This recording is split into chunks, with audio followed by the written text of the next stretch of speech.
Hola, aquí Nadine. En el mensaje anterior comentaba sobre tres verdades científicas demostradas por estudios neurológicos. La primera de ellas es que todos nacemos con musicalidad, es decir, con la capacidad de desarrollar y de entender la música. La segunda es que cualquier persona puede desarrollar el oído musical. Y la tercera es que el solfeo es lo único que te permite desarrollar tu oído musical. Pues bueno, este mensaje que voy a dejarte ahora es la continuación de eso. Las dos primeras verdades, las dos primeras frases que acabo de mencionar, se sustentan en un estudio de la doctora Pérez del año 2003. Y bueno, de eso hablé con mayor profundidad en el mensaje anterior. Pero ¿y la tercera? Bueno, de eso voy a hablar ahora mismo. El estudio Music Lexical Networks del año 2009, que es también de la doctora Pérez, estableció que existe una estructura en nuestro sistema de procesamiento musical que se llama Musical Lexicon, que es algo así como el léxico musical. Es un sistema de memoria donde se almacenan todas las estructuras musicales y ritmos que forman parte, pues, de nuestro vocabulario musical. Y es muy similar al léxico verbal. Ahora, ¿cómo accedemos a este almacén de recuerdos musicales? Pues el estudio sugiere que a través del canto, es decir, a través de la vocalización de los sonidos. Y a mí lo que más me impresiona de esto es que la forma en que se accede al léxico musical es muy parecido a la forma en que se accede al léxico verbal. Y es a través de la ejecución. Es decir, cuando vamos a recordar una palabra, en nuestro cerebro bueno, eso lo llaman organización cortical. Las partes del cerebro que se activan son prácticamente las mismas que se activan al momento de hablar. Es decir, que para recordar, el proceso mental es muy similar al de hablar. Es decir, si vas a recordar una palabra, pues nuestro cerebro hace como que la palabra está siendo ejecutada. Entonces está muy relacionado con la acción. Y lo mismo ocurre con el léxico musical.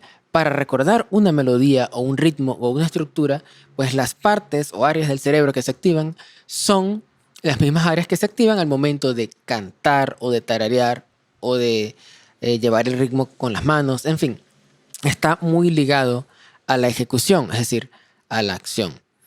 Y esto para mí fue una gran revelación, porque fíjate bien, ¿cuántas veces te han dicho que la música es un lenguaje? O sea, todo el mundo dice eso, pero nadie le enseña como un lenguaje. Es decir, que esa analogía pues queda de la boca para afuera, pues nadie la lleva a cabo. Y además tampoco nadie te dice por qué es que la música se considera un lenguaje. Y aquí es donde está la respuesta. La verdad es que los procesos mentales, tanto para la música como para el lenguaje hablado, son muy similares, a pesar de que son estructuras pues, obviamente diferentes, que son independientes una de la otra, se acceden a ellas a través de la misma forma, de un sistema muy similar. Ahora, aquí lo que hay que saber ahora es cómo aprender un lenguaje. Puesto que la música es un lenguaje, ¿cómo se aprende entonces? Ve, la fluidez en un lenguaje depende de dos cosas. Primera, la parte de comprensión y segunda, la parte de vocabulario. Y ya, básicamente todo lenguaje se aprende así. O tu fluidez en un lenguaje es determinada por eso, tu capacidad de entender lo que escuchas y tu capacidad de expresar ideas o la cantidad de vocabulario que manejas.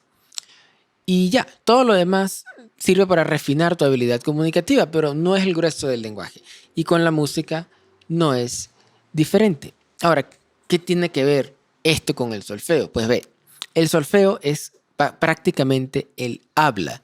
Así como el hablar es la forma de ejecutar el lenguaje verbal, pues el solfeo es la forma de ejecutar el lenguaje musical. Y no solamente porque lo hice en el estudio, sino porque yo desperté mi musicalidad de esa forma. Cuando yo estudiaba con este profesor de jazz, ya hace no sé cuántos años, en un cuarto pequeñito de 2 por 2 metros en el centro de Caracas, junto a otras cuatro personas que eran mis compañeros, aprendimos de este jazzista cuando nos solfeaba frase por frase todo el vocabulario que había acumulado durante 3 décadas transcribiendo discos de jazz y asimilando el lenguaje del jazz.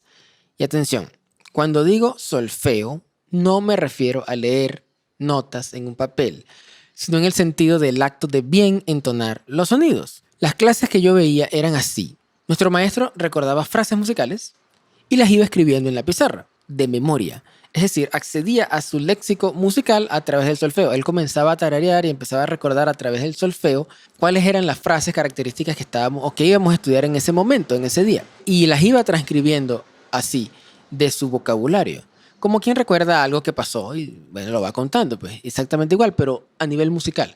Además, nos hacía repetirlo en voz alta, es decir, solfearlo, y nos corregía como quien corrige la pronunciación de una palabra nueva, digamos en inglés, y además nos hacía usarlo en situaciones reales. O sea, era muy parecido a una clase de idiomas, y los que han estudiado inglés saben a lo que me refiero, ¿no?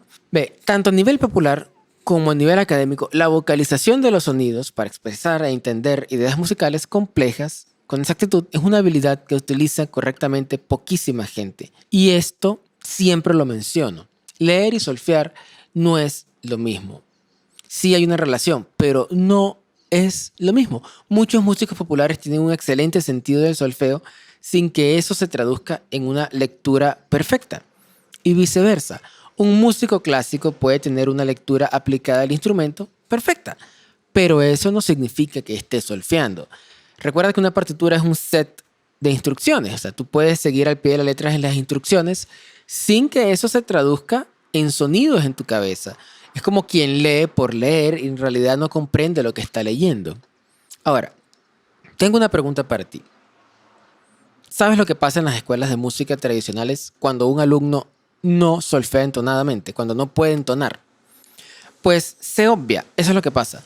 Te dice, bueno, lee las notas nada más y no las entones y ya. Y esto ocurre muchísimo. Y hay grandes camadas de músicos, sobre todo de instrumentos, ¿no? Instrumentistas, que se gradúan de escuelas superiores de música y universidades sin saber cómo desarrollar su musicalidad, sin saber cómo ampliar su léxico musical y que utilizan el solfeo exclusivamente como lectura. Y esto genera una inmensa cantidad de limitaciones que se notan.